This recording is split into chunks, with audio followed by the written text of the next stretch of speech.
मुझे आश्चर्य होता है। मैं कल समाजवादी पार्टी के अध्यक्ष श्री अखिलेश यादव जी का एक बयान पढ़ रहा था। वो कह रहे थे कि उनकी सरकार आएगी तो अयोध्या को धार्मिक नगरी बनाएगी।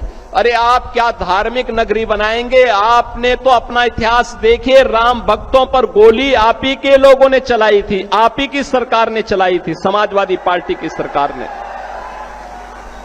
आज जब राम भक्तों के परिश्रम और पुरुषार्थ से प्रधानमंत्री मोदी जी के नेतृत्व में अयोध्या अब त्रेता युग का स्मरण करा रही है, तो आपके मुंह में भी पानी आने लग गया है।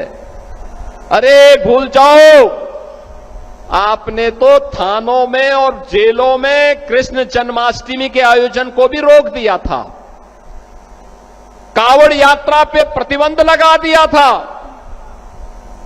जो आज जब हमारे जनप्रतिनिधि कह रहे थे ना कि हाथरस में 22 से ज्यादा मंदिरों का सुंदरीकरण हुआ, क्या ये समाजवादी पार्टी के समय में संभव था? क्या उनके समय में नहीं था, क्योंकि उस समय ये पैसा कब्रिस्तान की बाउंड्री वाल के लिए जाता था और वही तो हमने मंदिरों की तरफ डाइवर्ट किया है।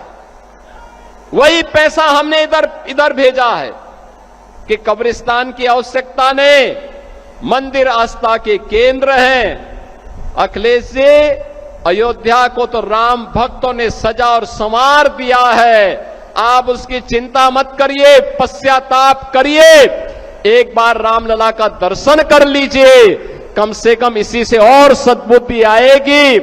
और अब तैयारी करिए कि हम कृष्ण कन्हैया के लिए भी कुछ कर सकें। अब मथुरा की बात करिए। अगर सचमुच अपने को धार्मिक कहलाने का प्रयास कर रहे हो तो मथुरा वृंदावन पे खुल करके बोल दीजिए, श्री कृष्ण जन्मभूमि पर खुल करके बोल दीजिए और बोलिए ना कि श्री राम जन्मभूमि मुक्ति के आंदोलन की तर्ज पर ही श्री कृष्ण जन्मभूमि की मुक्ति का भी अभियान चलना चाहिए। भगवान श्री कृष्ण की जन्मभूमि को भी सम्मान मिलना चाहिए। हमारी सरकार वहां श्रद्धालुओं को बुनियादी सुविधाएं उपलब्ध करवाने का कार्य कर रही है। युद्ध स्तर पर हम प्रयास कर रहे हैं, लेकिन आप में हिम्मत नहीं, क्योंकि आप तो मुल्ला और मौलवियों के सामने घुटने टेकने के सिवाय आपके पास कोई ऐसा एजेंडा नहीं जो प्रदेश के विकास के लिए हो, अयोध्या, मथुरा या काशी के उत्थान के लिए हो, उनकी पहचान को, पौराणिक पहचान को बनाए रखने के लिए हो। ये धूल झोंकने का काम मत करो। एक खिसियानी बिल्ली खंबा नोचे वाली कहावत को चरितार्थ मत करो।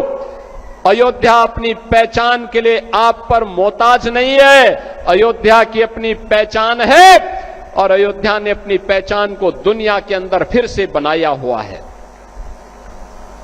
बहन और भाइयों, ये जो दोहरे चाल चलने वाले लोग हैं,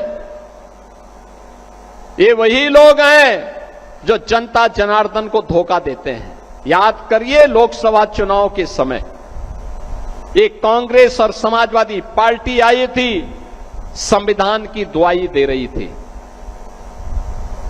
आपने भी 25 जून को आपातकाल दिवस मनाया, संविधान हत्या दिवस का आयोजन किया होगा अपने अपने जनपदों में। 25 जून 1975 भारत के संविधान का गला दबाने का काम, बाबा साहब भीमराव अंबेडकर के द्वारा बनाए गए संविधान के अपमान करने का काम अगर किसी ने किया था तो कांग्रेस ने किया था।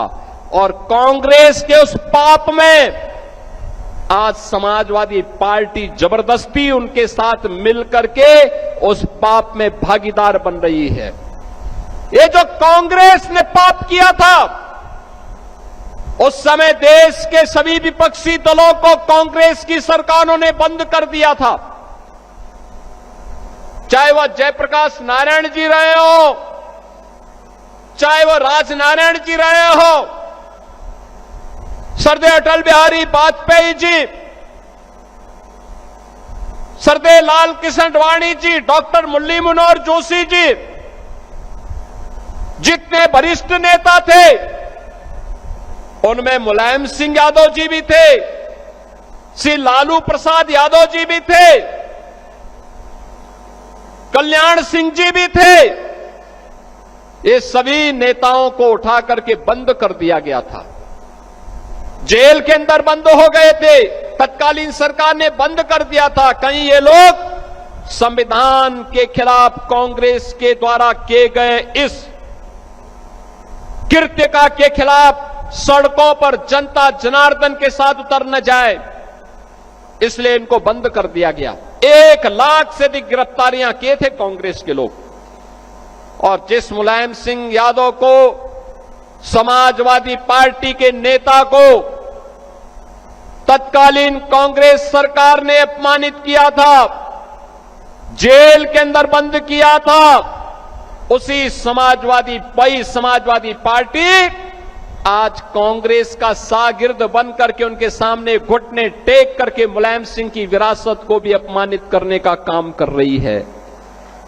अरे इसके बारे में सोचो, बाबा साहब भीमराव अंबेडकर के सपने को चकनाचूर करने का काम किसी ने किया? कांग्रेस और समाजवादी पार्टी ने किया। ये लोग हमेशा यही करते रहे हैं,